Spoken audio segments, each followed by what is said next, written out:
What does remembering our veterans mean to you? Maybe you think about wars, like the big ones Canada fought in the past. Maybe you think about people who fought in those wars, or the loved ones who worry about them. Maybe you think about people in your own lives who have served in our military or who are serving today. For me, remembering our veterans means remembering their stories and sharing them with others so they can be inspired by them too. I'm a member of the Canadian Armed Forces. That means I'm responsible for keeping other people safe, other Canadians, and our friends across the globe when they're in danger. Canadian Armed Forces members like me help out in our communities after floods, fires, or ice storms. We've been helping people during the pandemic too. We help train militaries in other countries so they can protect their citizens. And when we need to, we fight in wars. It's a difficult job. Some Canadian Armed Forces members get seriously injured in the line of duty. Some never come home. But what keeps me going is knowing that I'm making a difference, knowing that I'm part of a proud tradition with the military members who come before me. I want to tell you some stories about them today, stories that inspire me to be a better member of the military, a better Canadian, a better person. I want you to imagine that it's 1916, over 100 years ago. You've left your home in Canada to fight in the trenches in France. The trenches are muddy and cramped. There's enemy gunfire overhead. You're far from your friends, your loved ones, your home. It's a scary time. You're one of the Canadians fighting in the Battle of the Somme, one of the major battles of the First World War, a war that lasted for 4 long years. Now it's 1945, right at the end of the Second World War. You're a pilot flying a fighter plane. Your plane is hit, but you manage to escape only to land in enemy territory. You run and hide, and after a few difficult days, you're lucky to be rescued by your friends. This is the story of Squadron Leader Hart Finley. He survived the war and came home. Many more did not. These stories and thousands of other ones that make up Canada's military history are stories of bravery, dedication, and sacrifice. They also tell us about the terrible cost of war. Over 100,000 Canadians died in both world wars.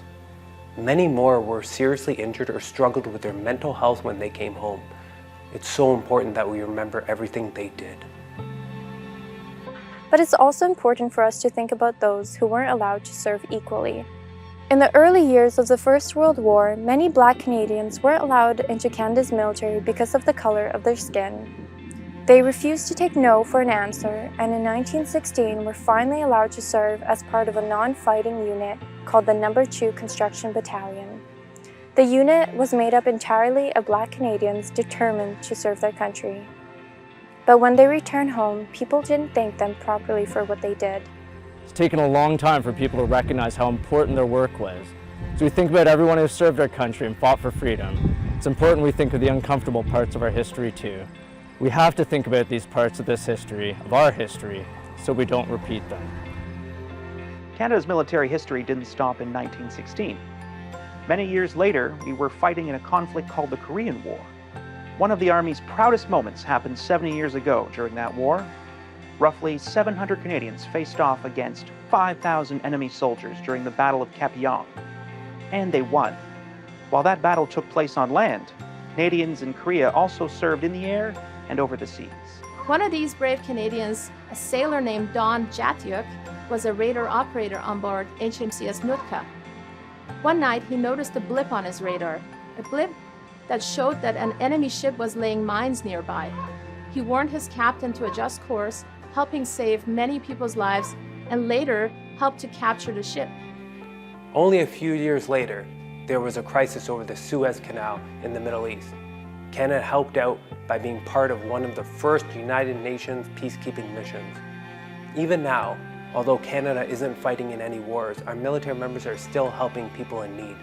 We help out here at home when Canadians are struggling, and we help out our allies overseas to keep them safe too. There are thousands of stories about Canada's military. Stories that tell us about our country and about the people who serve. Some of these stories are sad, but they're such an important part of our history. So today, and whenever you can, I want you to take some time to remember these stories, and remember the people behind them who have given so much for us. If you know anyone who is a veteran or who is still serving, make sure to say thank you. Honor them and others who came before. By wearing the poppy, by participating in Remembrance Day or Veterans Week activities, and by taking the time to learn more, lest we forget. Thank you.